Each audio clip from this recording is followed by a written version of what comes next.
بازوئے آباد اکبر اٹھا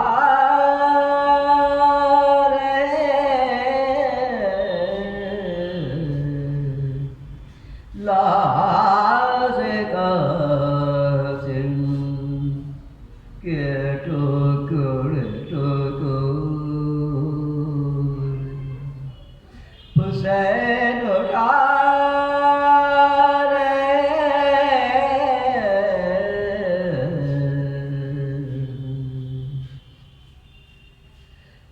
جوان بیٹے کی میت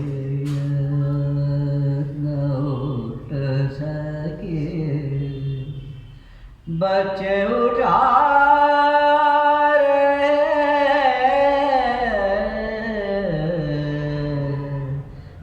جوان بیٹے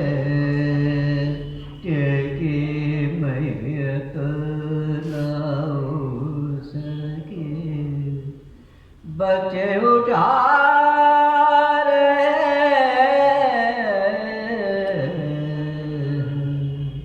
لاز قاسم کے ٹکڑے حسین اٹھا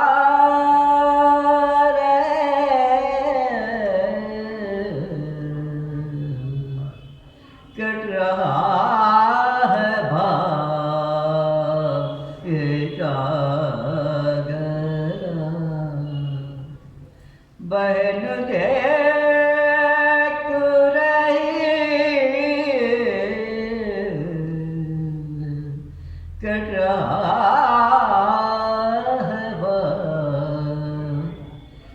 کا گلا بہن دیکھ رہی لاز قاسم کے ٹکڑے حسین اٹھا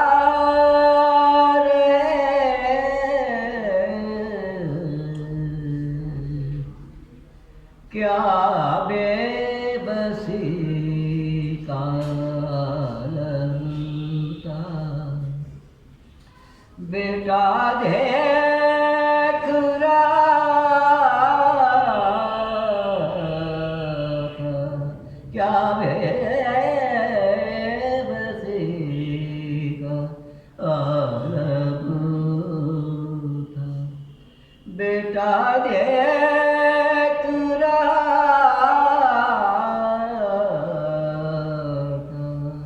لاز قاسم کے ٹکڑے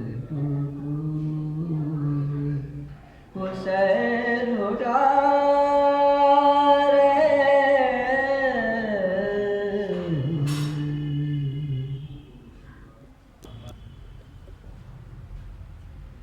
وفا جس کا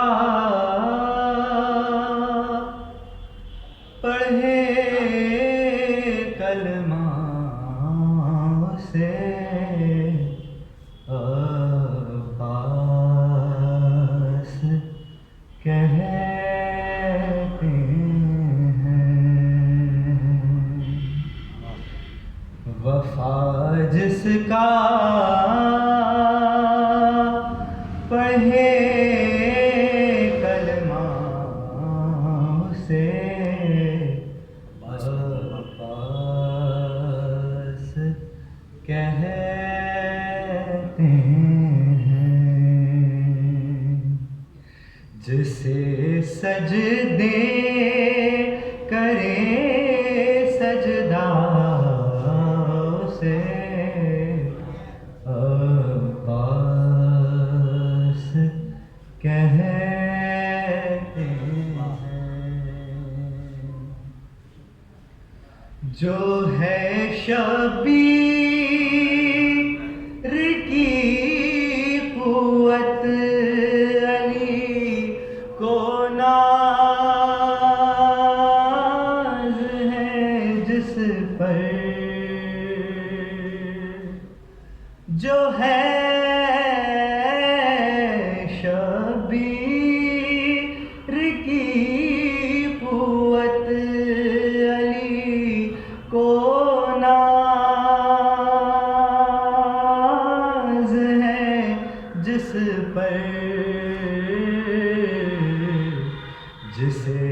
زہرا کہے بیٹا سے عباس کہتے ہیں. اٹھے طوفان چلے آندھی زمین گردش کرے پھر بھی. اٹھے طوفان چلے آندھی زمین گردش کرے پھر بھی رہے اونچا علم جس کا اسے عباس کہتے ہیں. جو پتھر پر علم گاڑے اسے کہتے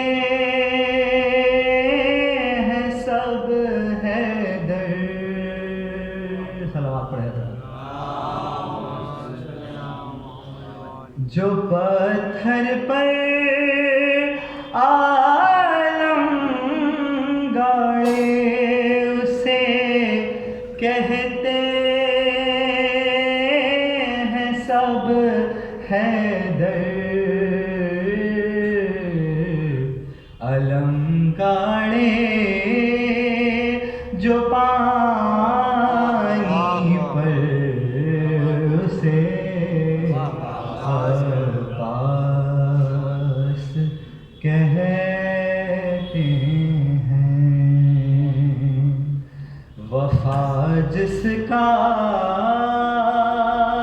پڑھے کلمہ اسے عباس کہتے ہیں. صلوات پڑھ دیتا ہوں.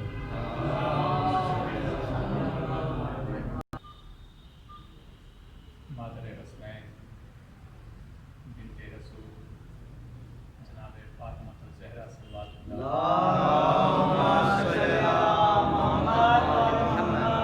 حوالے سے چند اشعار فرمائیں. قبلہ معنی و مفہوم و کوثر کون ہے جز فاطمہ. معنی و مفہوم کوثر کون ہے جز فاطمہ. ضامن نسل پیمبر کون ہے جز فاطمہ. جس کو کہتے ہیں نبی ام ابیہا فخر سے. جس کو کہتے ہیں نبی ام ابیہا فخر سے. دو جہاں میں ایسی دختر کون ہے جز فاطمہ. دو جہاں میں ایسی دختر کون ہے جز فاطمہ. جس کی خوشبو سے معطر ہے جہان مصطفیٰ. جس کی خوشبو سے معطر ہے جہان مصطفیٰ. باغ احمد کا گلیتر کون ہے جز فاطمہ.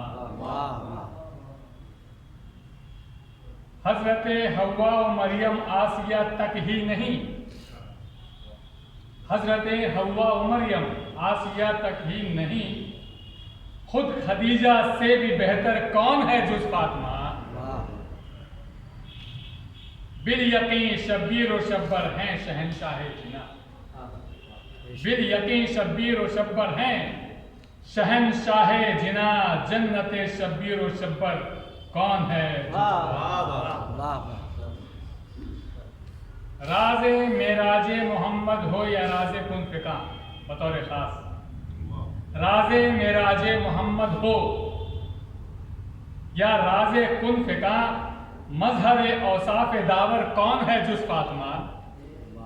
مظہر اوصاف داور کون ہے جز فاطمہ. بعد تولید حسن بھی وہ رہی محو صلات. بعد تولید حسن بھی وہ رہی محو صلات پارسائی کا سمندر کون ہے جز فاطمہ؟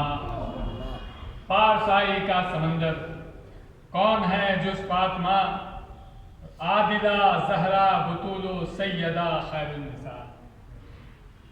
عادلہ زہرا بطول و سیدہ خیر النساء، خوب یہ انسان کا پیکر کون ہے جز فاطمہ؟ خوب یہ انسان کا پیکر کون ہے جز فاطمہ؟ ہم گنہگاروں کی بخشش اور شفاعت کے لیے، آخری شعر فی المکتب، ہم گنہگاروں کی بخشش اور شفاعت کے لیے ایک سہارا روز محشر کون ہے جز فاطمہ؟ ایک سہارا روز محشر کون ہے جز فاطمہ؟ جس کی تنویروں سے دانش ہو گیا روشن جہاں، جس کی تنویروں سے دانش ہو گیا روشن جہاں، بحر عصمت کا وہ گوہر کون ہے جز فاطمہ؟ معنی و مفہوم کوثر کون ہے جز فاطمہ؟ صلوات بھیجیے محمد والے۔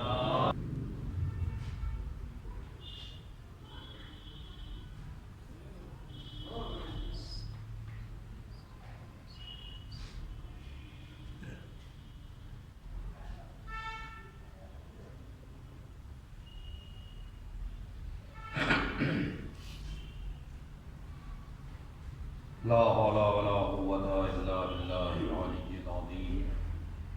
أعوذ بالله من الشيطان اللعين الرجيم. بسم الله الرحمن الرحيم. الحمد لله الذي خلقنا بأمته الذي فاز رتبته إلى ذات قوسين وأكرمنا بولاية وصيه الذي ردت له الشمس مرتين وشرفنا بحب الزهراء أم السبطين التي فضلت على نساء العالمين وجعلنا من الباكين على مصاب الحسن والحسين وتسعة من ذرية الحسين الذين من بكى على مصابهم رجها حسناته أعمال الثقلين وهم أئمة المشرقين وهداة المغربين صلوات الله عليهم ما دامت النيرين.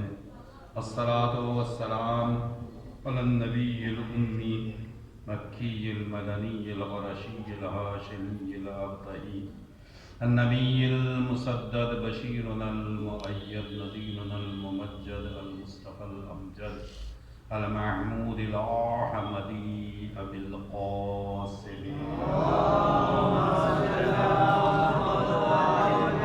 وعلى أهل بيته الطيبين الطاهرين المعصومين المظلومين ولعنة الله على أعدائهم أجمعين.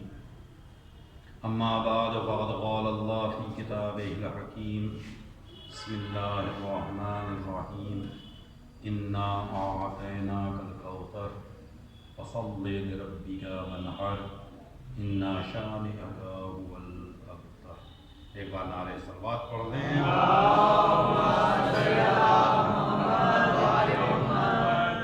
عزیزان محترم و عاشقان جناب فاطمہ الزہرا سلام اللہ علیہا،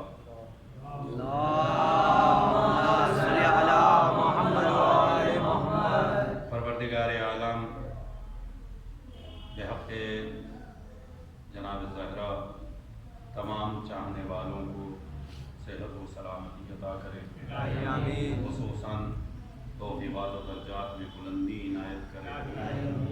اے میرے معبود، سیدہ نساء عالمین ہے، اس سے زیادہ بلند، اس سے زیادہ بامرتبہ، اس سے زیادہ بارفت کوئی ذات کائنات میں نہیں. لہذا چاہنے والوں کو اپنی طرف سے خصوصی بلندی عطا کر. اے میرے معبود، بحق محمد وآل محمد ایک دور ہے، وبائی دور ہے، کرونا کا دور ہے، کرونا ختم نہیں ہوا، اسٹرین آ گیا، پتہ نہیں اور کتنی چیزیں ہیں جو آنے والی ہیں۔ پروردگار دنیا میں جو بھی آئے مگر عاشقان جناب زہرا اس سے محفوظ رہیں۔ اے میرے معبود، خصوصاً مجالس برگزار کرنے والے افراد جنہوں نے محبت جناب فاطمہ زہرا میں یہ مجلس رکھی، ان مجالس کے صدقے میں انہیں صحت و سلامتی عطا فرمائے، ان کے کاروبار میں ترقی عنایت، جتنے بھی حاضرین تیری بارگاہ میں اپنے ہاتھوں کو بلند کیے ہوئے ہیں ان کی بھی دلی مرادوں کو پورا فرمائے۔ ایک اور صلوات پڑھ دیں محمد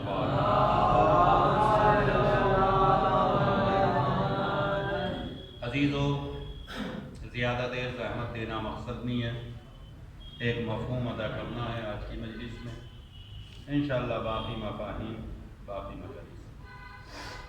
پروردگار عالم کا قرآن مجید کے اندر ارشاد گرامی، اور یہ ایک ایسا سورہ ہے جو ہمارے یہاں 1 یا 1.5 سال کا بچہ ہوتا ہے تو اسے بھی یاد ہو جاتا ہے، اس لیے کہ ماں اپنی گود میں لوری دے دے کے کچھ یاد کرائے نہ کرائے سورہ کوثر کو یاد کرا ہی دیتی ہے، لہٰذا وہ توتلی زبان میں ہی انا اعطیناک الکوثر پڑھنے لگتا ہے۔ اب پتہ نہیں یہ صدقہ جناب سیدہ کا ہے یا کسی اور کا، شاید چونکہ کائنات میں رسول کی اکلوتی بیٹی،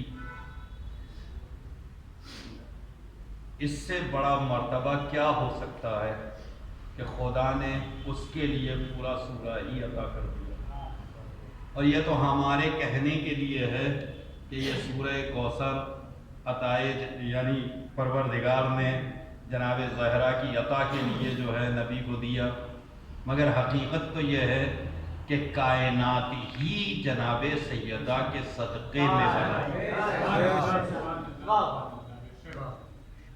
مگر میرا مفہوم کچھ اور رہے گا، میں کچھ اور ادا کرنا چاہتا ہوں۔ یہ کائنات کے لوگ ہیں جو موسم آنے کے بعد موسم کی چیزیں تلاش کرتے ہیں، موسم اگر سردی کا ہے تو سردی والی چیزیں، گرمی کا ہے تو گرمی کی چیزیں، فلاں موسم میں فلاں پھل آتا ہے لہذا انہیں اس موسم میں ہی وہ پھل نصیب ہوتا ہے، غیر موسم میں وہ پھل لوگوں کو نصیب نہیں ہوتے۔ جو کائنات میں آنے والے موسموں کے محتاج ہوں وہ اور ہوتے ہیں، جن کے لیے موسم محتاج بن جائے وہ اور۔ لہذا تاریخ مکمل طریقے سے سوانح جناب فاطمہ زہرا سلام اللہ علیہا موجود ہے، آپ مطالعہ کیجئے، آپ پڑھیے، مگر میں کچھ ایسے رخ جناب زہرا کی سوانح سے نکالنا چاہتا ہوں کہ جن کو زیادہ تر لوگ ٹچ نہیں کرتے۔ کیوں؟ اس لیے کہ مجلس نہیں چلے گی، لوگ ہمیں نہیں سنیں گے، لوگوں سے ہمارا مفہوم برداشت نہیں ہوگا، لہذا ہم کو وہ چیز بیان کرنا ہے جو لوگوں کی خوشی کا سبب ہو، مگر میں کہہ رہا ہوں ہمیں وہ بیان کرنا ہے جو سیدہ کی خوشی کا سبب بنے۔ صلوات پڑھیں محمد وآل محمد۔ بہرحال عزیزو توجہ کریں گے، چونکہ ذات جناب فاطمہ زہرا سلام اللہ علیہا بے انتہا بلند اور بے انتہا بامرتبہ، لہذا میں ایک روایت اور اس کے بعد اصل مفہوم دیکھیے۔ کائنات کے اکلوتے نبی کی اکلوتی بیٹی، ظاہر ہے کہ کائنات میں اس نبی کی برابری کرنے والا کوئی نبی نہیں، کیا ہے؟ کوئی بنا لے تو الگ ہے، اس لیے کہ لوگوں نے نبی کی جگہ بٹھانے والے بنا لیے ہیں، تو نبی بنانے میں کون سی دیر لگتی ہے، خالی زبان سے ادا ہی تو کرنا ہے۔ اور یہی وجہ ہے کہ نبی کی بیٹیاں بھی بہت ساری بنائی لوگوں نے، مگر بن نہیں پائی۔ بنائی تو بہت مگر بن نہیں پا رہی، اس لیے کہ نام دینا آسان ہے، برابر لانا مشکل ہے۔ جیسے بہت سارے نام دیے گئے، بھائی فلاں کے یہاں بھی نبی کی بیٹی، ان کے یہاں بھی نبی کی بیٹی، ان کے یہاں بھی نبی کی بیٹی، اور ایک تھوڑا ہی ہے، 4 بیٹیاں ہیں، تو ہمیں کوئی پرابلم بھی نہیں ہے، آپ 4 یا 10 بنا دیجئے، اور اس سے زیادہ بن سکتی ہوں تو بھی بنا لیجئے، جتنی بنا سکتے ہو اتنی بیٹیاں بناؤ، مگر کسی کا مرتبہ سیدہ کے برابر نہیں۔ تو بیٹیاں بنانے میں کون سی بڑی بات ہے، اور بیٹیاں ہی تو بناؤ گے۔ اچھا ایک مسئلہ اور بھی ہے، بیٹیاں لوگوں نے بنائی، بھائی فلاں کے یہاں بھی نبی کی بیٹی ہے، ان کے یہاں بھی نبی کی بیٹی ہے، وہ ذوالنورین اسی لیے ہیں، ہے نا، سب تو ایک نور والے تھے، وہ 2 نور والے بن گئے۔ تو یہ ساری وجوہات اسی لیے ہیں کہ بھائی نبی کی بیٹی ان کے گھر میں ہے، لہذا مرتبہ، نبی کی بیٹی ان کے گھر میں ہے، لہذا ان کا مرتبہ، نبی کی بیٹی ان کے بھی گھر میں ہے، لہذا ان کا بھی مرتبہ۔ تو ایک بات بتاؤ، نبی کی اور بیٹیاں ہمیں ماننے میں عاریت نہیں ہے، تو صرف جناب سیدہ کے بیٹوں کا نام ہی کیوں آتا ہے، دوسری بیٹیوں کے بیٹوں کے نام کہاں گئے؟ بھئی جناب سیدہ کے 2 بیٹے ہیں، نبی کے نواسے ہیں، نبی نے کہا بھی یہ دونوں کے دونوں میرے بیٹے ہیں، تو اور بیٹیوں سے بھی، اچھا دیکھیں، میں ایک دنیاوی باپ، میں آپ ہو سکتا ہے مجھے ایک بیٹی سے زیادہ پیار ہو، دوسری بیٹیوں سے نہ ہو، ایسا ممکن ہے، لیکن نبی کے یہاں ایسا ممکن ہے؟ نبی کے یہاں تو ایسا نہیں ہو سکتا۔ پھر نبی تو سب کے لیے رحمت بن کے آیا ہے، تو جب پوری کائنات کے لوگوں کے لیے رحمت ہے تو اپنی بیٹیوں کے لیے تو بارہا بدرجہ اولا نعمتی رحمتی رحمت ہے۔ تو پھر نبی ایک ہی بیٹی کے گھر کیوں آتے تھے، دوسری بیٹیوں کے گھر نہیں؟ ایک اور صلوات پڑھ لیں محمد والے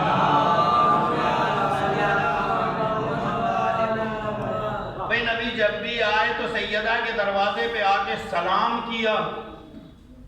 وہ اور ہیں جو نبی کو سلام کرتے ہیں، یہ سیدہ ہے جسے نبی سلام کرتے ہیں۔ ایک اور صلوات پڑھ لیں محمد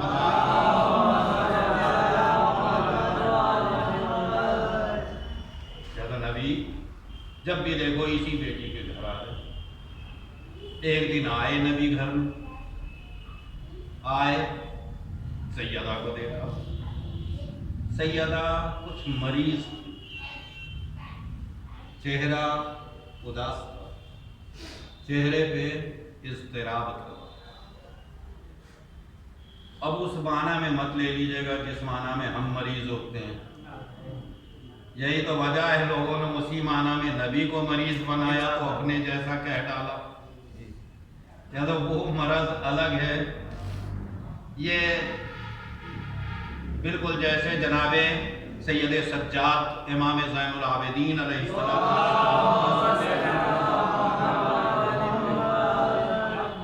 بہرحال کہا جاتا ہے بیمار کربلا، یہ ہم لوگ کہتے ہیں کہ وہ بیمار کربلا ہیں، جو کربلا کو بھی بیمار کر دے وہ سید سجاد ہے۔ بات ہی الگ ہے، امامت ہے۔ لہذا جناب سیدہ کے چہرے پہ تھوڑی اداسی ہے، تھوڑی محزون ہے، اضطراب ہے۔ نبی نے ایک مرتبہ بیٹی کا چہرہ دیکھا اور فرمایا، میری لال کیا بات ہے، کچھ اضطراب ہے، چہرے پہ اداسی ہے، یہ کون ہے؟ نبی۔ کس سے کہہ رہا ہے؟ اپنی بیٹی سے۔ ایک بات بتائیے، جب آپ شادی کر کے کسی کو اپنے گھر لے آتے ہیں تو وہ آپ کی کیا ہوتی ہے؟ جی وہ بھی بیٹی ہی ہوتی ہے نا، تو شفیق باپ کی طرح ہونا چاہیے نا اس کے لیے۔ جو بیاہ کے لائی ہے وہ کون ہے؟ بہو۔ جو بیاہ کے آئی ہے وہ بہو ہے، جو بیاہ کے لائی ہے وہ ساس ہے۔ مگر ساس، دیکھیے اب توجہ کیجئے گا، مفہوم انشاءاللہ اپنی جگہ ادا کروں گا۔ مثلا آپ نے اپنے بیٹے کی شادی کی، ایک جگہ رشتہ طے کیا، جب رشتہ طے کرنے گئے تو بڑی بڑی مہربانیاں دکھائیں، ارے نہیں ہم تو بیٹی ہی بنا کے لے جا رہے ہیں اور بیٹی ہی طرح رکھیں گے اور ایسا ہوگا اور ایسا ہوگا اور یہ کریں گے، میں ماں بن کے رہوں گی، میں باپ بن کے رہوں گا، ہے نا؟ یہی سارے مسائل ہوتے ہیں۔ اب ساس کی عمر کا اندازہ کریں پہلے اور سسر کی عمر کا اندازہ کریں، کم سے کم کتنی ایج؟ بھئی بہت کم بھی لگائیے گا تو 60-70 سال تو ہوتی ہے نا؟ 60 سال کے مثلا سسر ابا، اگر 60 سال کے سسر ہیں تو کم سے کم 50 سال کی ساس اماں، ہے نا؟ اور شوہر بھی 28 سے 30 اور لے کے آئے 20 سال کی، پہلے سال بات پڑھ لیں۔ بھائی 20 سال کی لڑکی سے آپ نے 28-30 سال کے لڑکے کی شادی کی ہے تو آپ کی عمر ہے 60 سال، ان کی اماں کی عمر ہے 50 سال، بیٹے کی عمر ہے 30 سال۔ اب صبح بیٹی بہو اٹھی، جب آئی تازی تازی تو مسائل نہیں تھے، لیکن گھر میں قدم رکھنے کے بعد کوئی مسئلہ ایسا نہیں ہے جو نہ ہو، سارے مسائل اکھڑنے لگے۔ اور یہ کیا ہے، کچن میں آ کے کھڑی ہو گئی، اسے تو کھانا بنانی نہیں آتا، یہی ہے نا؟ اسے تو فلاں کام کرنا نہیں آتا، اسے تو یہ کام بھی نہیں آتا، یہ تو کوئی سبزی بنانا نہیں جانتی، اسے تو گول روٹیاں بنانا نہیں آتی۔ اب یہ تو ساس اماں کی شکایتیں، ادھر سے پھر سسر ابا نے بھی نئے نئے الزامات لگانے شروع کر دیے، نئی نئی تہمتیں سسر ابا بھی لگا رہے ہیں۔ جب یہ دونوں نے لگائی تہمتیں، الزام اور فلاں، یہ تو نکمی ہے، اسے تو کام نہیں آتا، یہ تو کچھ کرنا نہیں چاہتی، ادھر سے اب شوہر نے بھی۔ میں ایک جملہ کہنا چاہتا ہوں، یہ 60 سال کے ہیں نا، یہ 50 سال کی ہے، یہ اس 20 سال والے کو اپنے پیمانے پہ کیوں ناپ رہے ہیں؟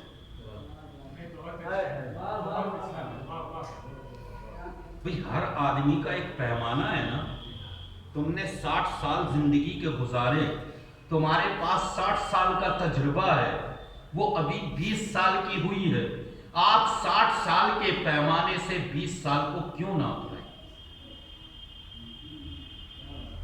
ساس کی عمر 50 سال ہے، اس کی عمر 20 سال ہے، 30 سال زیادہ ہے اس کا تجربہ۔ اس نے اگر روٹی بھی پکائی ہے تو 30 سال بنا چکی ہے، اس 30 سال کے تجربے کو 20 سال کے اوپر کیوں ناپا جائے؟ ایک اور سربات پڑھ دیں گے۔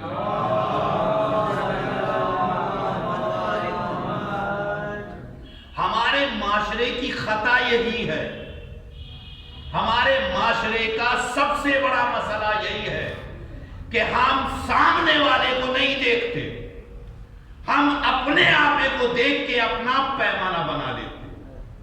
یہ کوئی سوئچ تھوڑی ہے کہ بٹن دباؤ بلب چل جائے۔ تم ماں ہو، اپنے تجربے اسے سکھاؤ،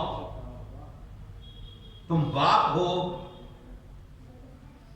اپنا علم اسے بتاؤ، یہ بھی بالکل آپ کی طرح سیکھ جائے گی۔ لیکن ایک اور مسئلہ شوہر کا ہے، یہ تو ہمیشہ اپنے ہی گھر والوں کے گن گاتی رہتی ہے، اسے ہمارے گھر والوں کی کوئی پرواہ نہیں ہے۔ ایک دن اپنے گھر سے جدا ہو کے دیکھو،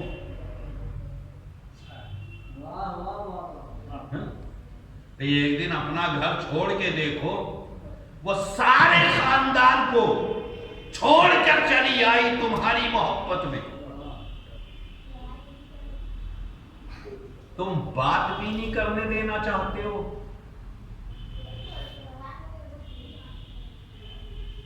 اس کے بعد لوگ کہتے یہ ہیں کہ ہم ہیں سیرت جناب فاطمہ زہرا پہ چلنے والے، ہم ہیں جناب فاطمہ زہرا کو ماننے والے، تو سیرت جناب فاطمہ زہرا پہ ایک نظر ڈالو۔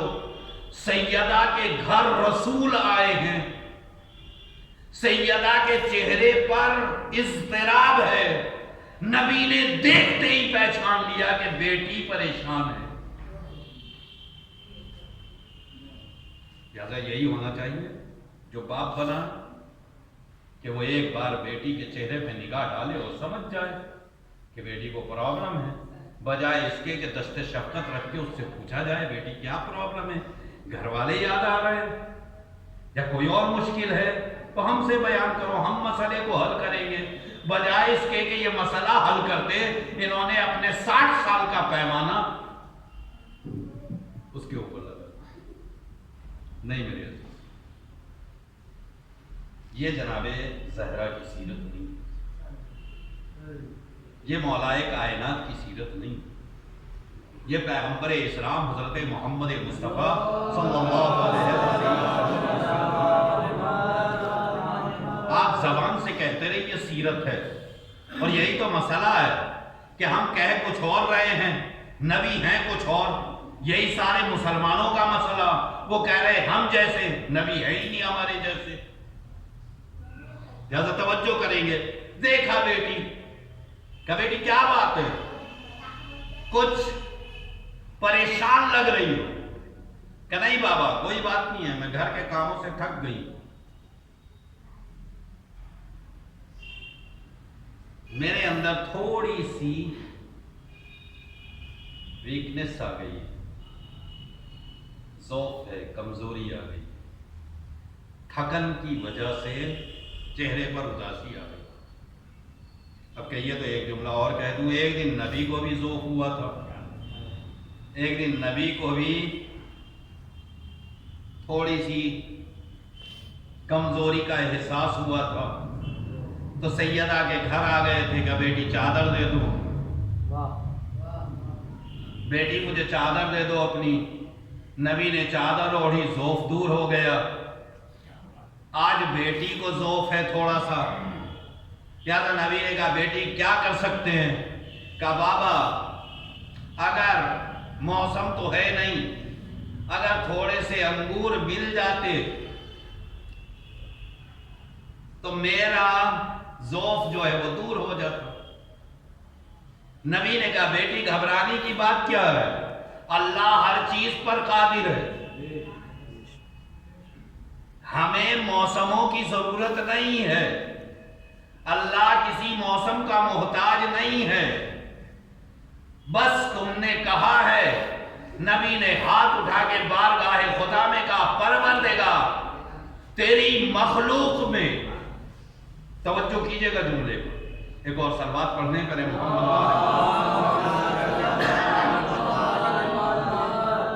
نبی نے بارگاہ خدا میں کہا پروردگار تیری مخلوق میں جو سب سے بہترین فرد ہو اس کے ذریعے سے انگور بھیج، تیری مخلوق میں۔ اب یہ تو نہیں کہا تھا کہ آدم سے بہتر ہو، یہ تو نہیں کہا کہ صرف نبیوں سے بہتر ہو، مخلوق میں تو نبی بھی ہیں، مخلوق میں تو انبیاء بھی ہیں، مخلوق میں ہم لوگ بھی ہیں، مخلوق میں فرشتے بھی ہیں، مخلوق ساری ہے پروردگار کی۔ نبی نے کیا جملہ کہا، تیری مخلوق میں جو سب سے بہترین فرد ہو اس کے ذریعے سے۔ اب نبی نے یہ دعا کی کہ ابھی چند پل گزرے تھے کہ یکایک دروازے سے کوئی اور نہیں، مولائے کائنات علی بن ابی طالب علیہ السلام۔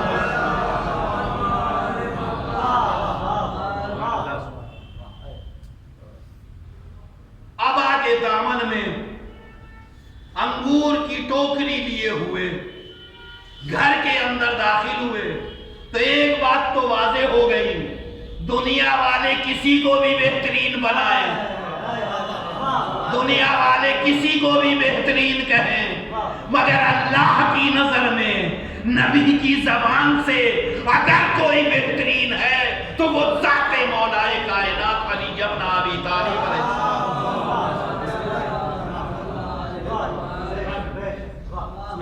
جزا مولائے کائنات آئے۔ اب آگے دامن میں انگور کی ٹوکری، جناب سیدہ نے ان انگور میں سے تھوڑے سے انگور تناول فرمائے۔ تو یہ بتائیے، آپ بھی دوا کھاتے ہیں، بیمار ہو جاتے ہیں تو دوا کھاتے ہیں نا، ڈاکٹر کے پاس جاتے ہیں، جناب مجھے بخار آ گیا، میرے درد ہو رہا ہے، مجھے تکلیف ہو گئی ہے، ڈاکٹر جو ایک نسخہ بنا کے دیتا ہے، آپ میڈیکل اسٹور پہ آتے ہیں، وہاں سے دوا لیتے ہیں، دوا لینے کے بعد گھر آتے ہیں، گلاس میں پانی لیتے ہیں، دوا نکالتے ہیں، کھاتے ہیں، تو کھانے کی کتنی دیر بعد ٹھیک ہوتے ہیں؟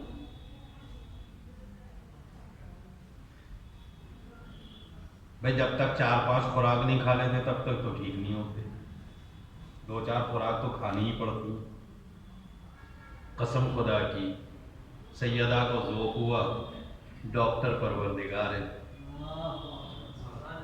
دوا لانے والے مولائے کائنات علی بن ابی طالب علیہ السلام، اور جناب سیدہ نے وہ انگور نوش فرمایا۔ اب تاریخی جملہ ہے، تاریخی جملہ ہے کہ ابھی نبی اپنی جگہ سے اٹھنے نہیں پائے تھے کہ سیدہ شفا یاب ہو گئی۔ ایک اور صلوات پڑھ دیں محمد۔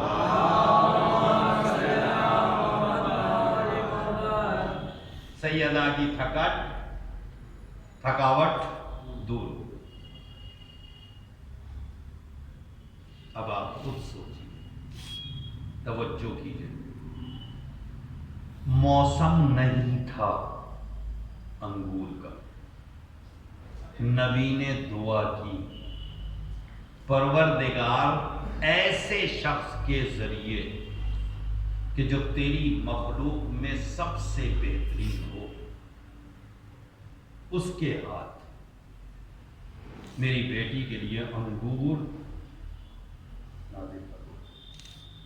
لانے والی ذات تاریخ نے بالکل صاف جملے میں لکھا کہ کوئی اور نہیں آیا، مولائے کائنات علی بن ابی طالب علیہ السلام۔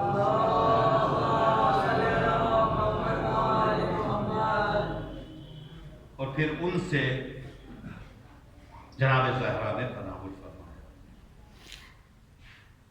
میں ایک جملہ کہنا چاہتا ہوں،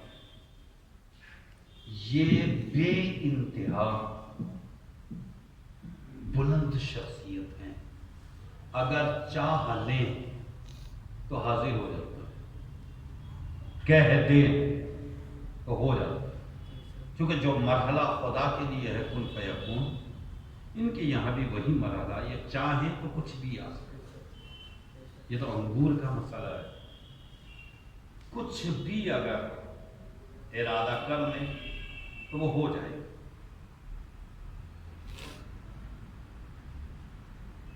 تو آپ توجہ کیجیے، ہم سب مل کے توجہ کریں، غور کریں، فکر کریں۔ اگر ان کے لیے پروردگار ہر چیز، ہر چاہت کو پورا کرنے کے لیے ہمہ وقت آمادہ ہے، تو ان کے چاہنے والوں کے لیے بھی وہ چیز مہیا ہوگی، مگر شرط ہے چاہت بناوٹی نہ ہو، حقیقی ہو۔ چاہت زبانی نہ ہو، دل سے ہو، چاہت کہنے کے لیے نہ ہو، روح کی گہرائیوں سے ہو۔ تم انہیں چاہو، خدا تمہیں چاہنے لگے گا۔ مگر ہمارا مسئلہ زبانی ہے، صرف ہم زبان سے کہتے ہیں کہ ہم چاہنے والے۔ جو زبان سے کہا جا رہا ہے اگر اسے نہ کہہ کے عمل کر لیا جائے، اس لیے کہ عطر آنس کے بے بویت نہ تار بے بویت۔ عطر وہ ہوتا ہے جو مہکتا ہے، بیچنے والا تھوڑا ہی کہتا ہے کہ یہ عطر ہے۔ جو بیچنے والا کہہ کے دے کہ بھئی یہ والا عطر لے لو، یہ بہت اچھا ہے، تو وہ حقیقتاً عطر نہیں ہوتا۔ عطر تو وہی ہوتا ہے جو خود سے مہکنے لگے۔ تو مجھے جملہ کہنے کا حق ہے۔ جو زبان سے کہہ رہے ہیں کہ ہم فاطمہ کے چاہنے والے ہیں، وہ بالکل اسی طریقے سے ہیں کہ عطار بے بویت۔ سیرت سیدہ تو بالکل الگ ہے، اور انشاءاللہ میں کل کی مجلس میں ادا کروں گا کہ پھر ہمیں کس طریقے سے ہونا چاہیے، کون سی چیز ہے جو ہمیں اپنانی چاہیے، کون ہے جو فضائل بیان کرے گا جناب فاطمہ زہرا، کون ہے جو حقیقت پہ روشنی ڈالے گا جناب فاطمہ زہرا۔ کائنات میں کوئی ہے ہی نہیں جو ہمسری کر سکے، مقابل پہ آ سکے، تقابل کر سکے جناب فاطمہ زہرا سلام اللہ علیہ۔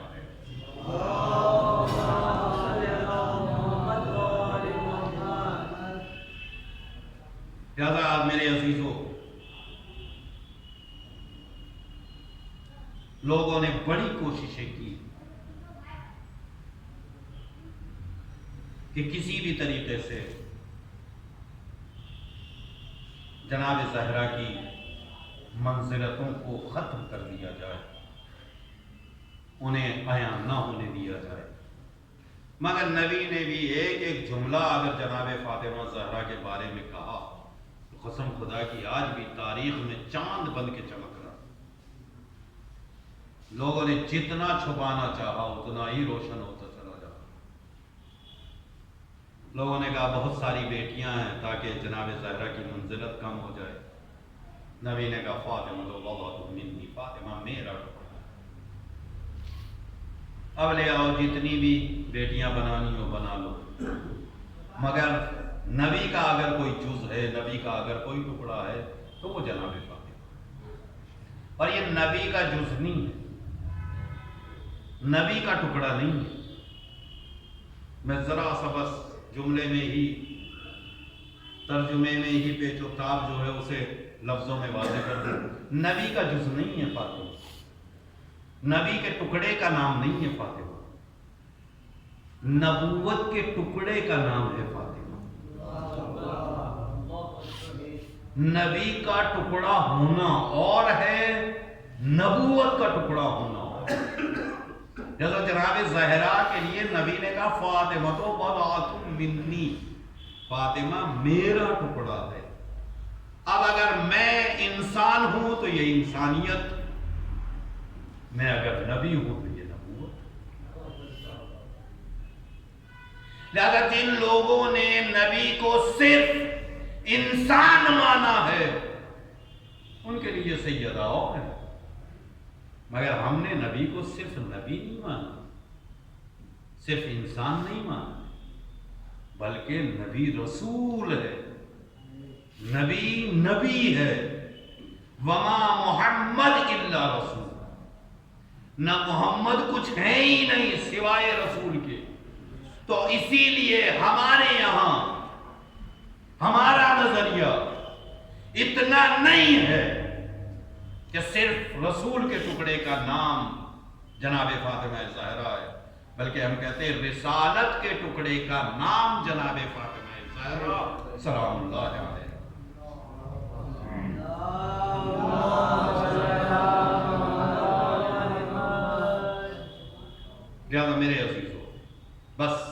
اس سے زیادہ عرض نہیں کرنا ہے آج. اے نبی ہم نے آپ کو کوثر عطا کیا، یہی ہے وہ ذات.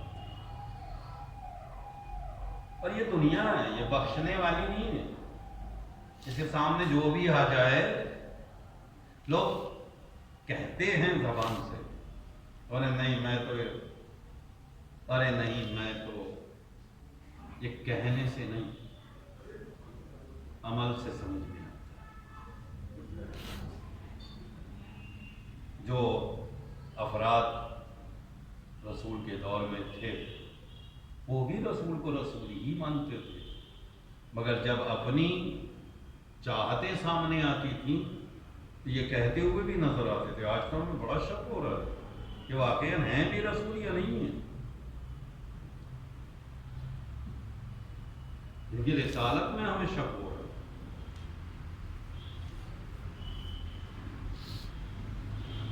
وہی افراد ایسے ہی لوگ کہ جنہوں نے ابھی رسول کا کفن بھی میلا نہیں ہونے دیا کہ وہ زہرا کے دروازے پر سیدہ کے دروازے پر لکڑیوں کا انبار جمع کر.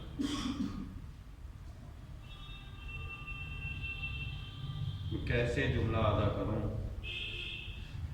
اور کیسے بیان کروں؟ کیا ظلم ہوا نبی کی اس بیٹی پر. اگر نبی کی بیٹی سے بغض، میں جملہ بدلوں، پوری دنیا کو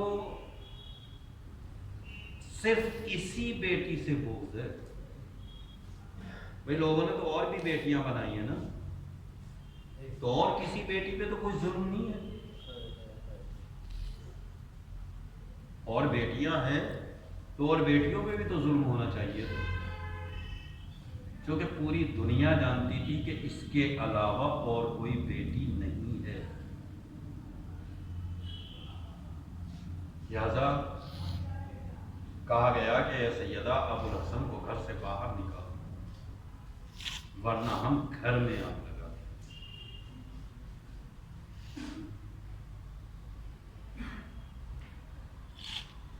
لکڑیوں کا ایک انبار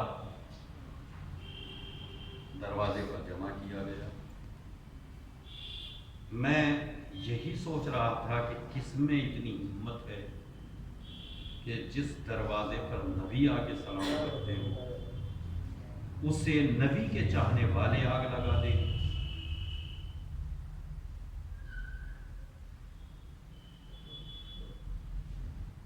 مگر تاریخ شاہد ہے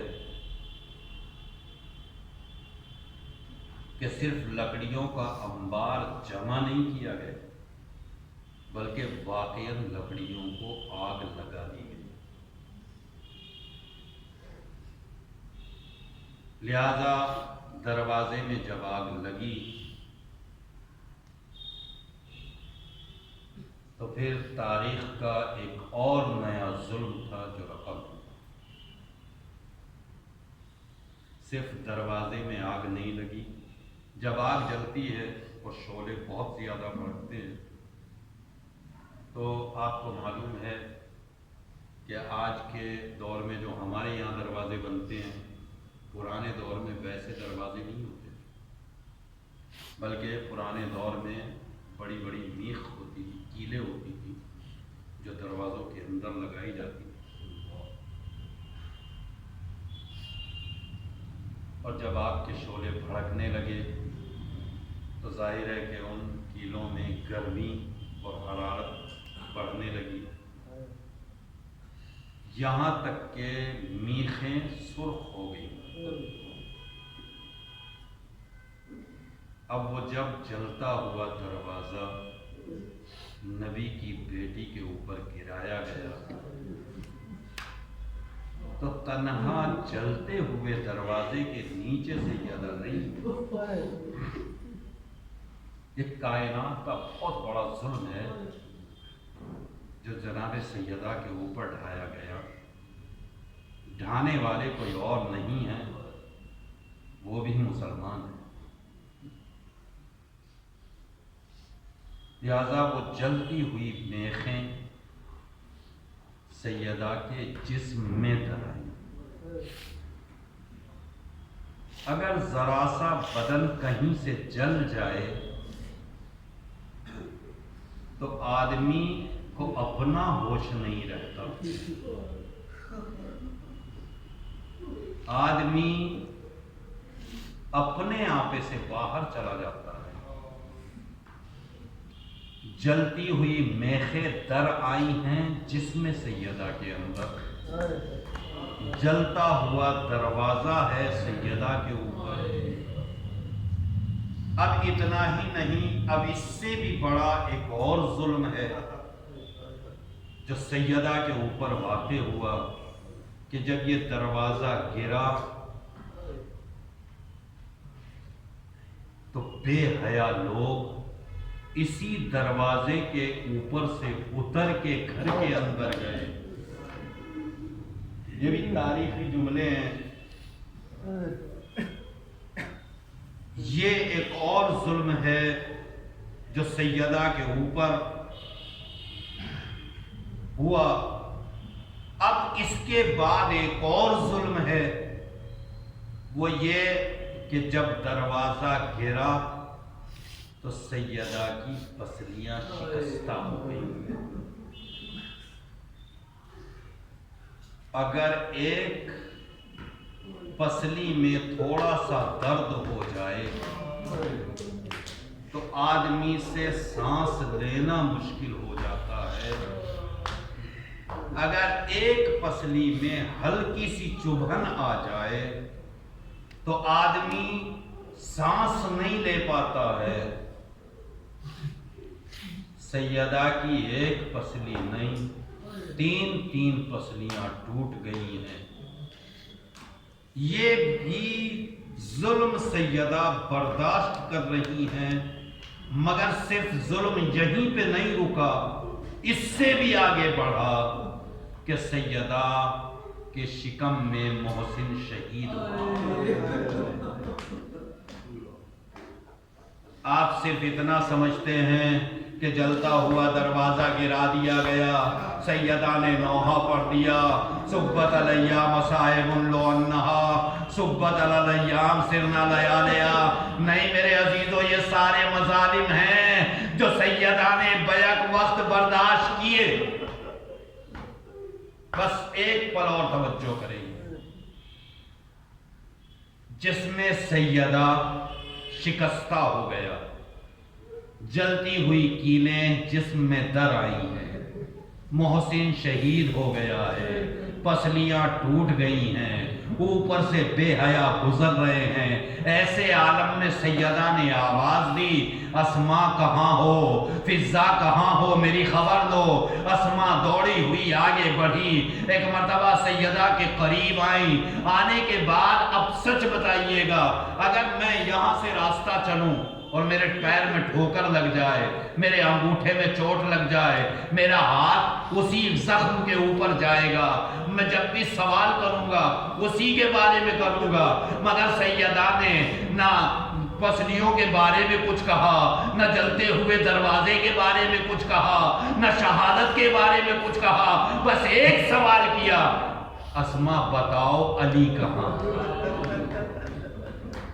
اسماء مجھے خبر دو، علی کہاں ہے؟ جب سیدہ نے یہ سنا ہوگا کہ علی کے گلے میں رسی کا پھندا ڈال کر کشا کشا کھینچا جا رہا ہے، تو یہی تو وجہ ہے کہ سیدہ نے نوحہ پڑھا، صبت علیہ مصائب لو انہا صبت علیہ سرنا لیالیا۔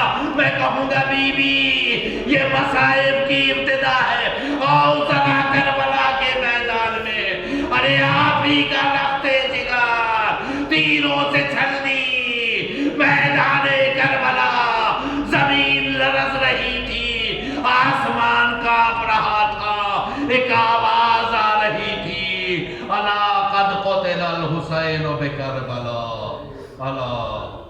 ذبح الحسین حسین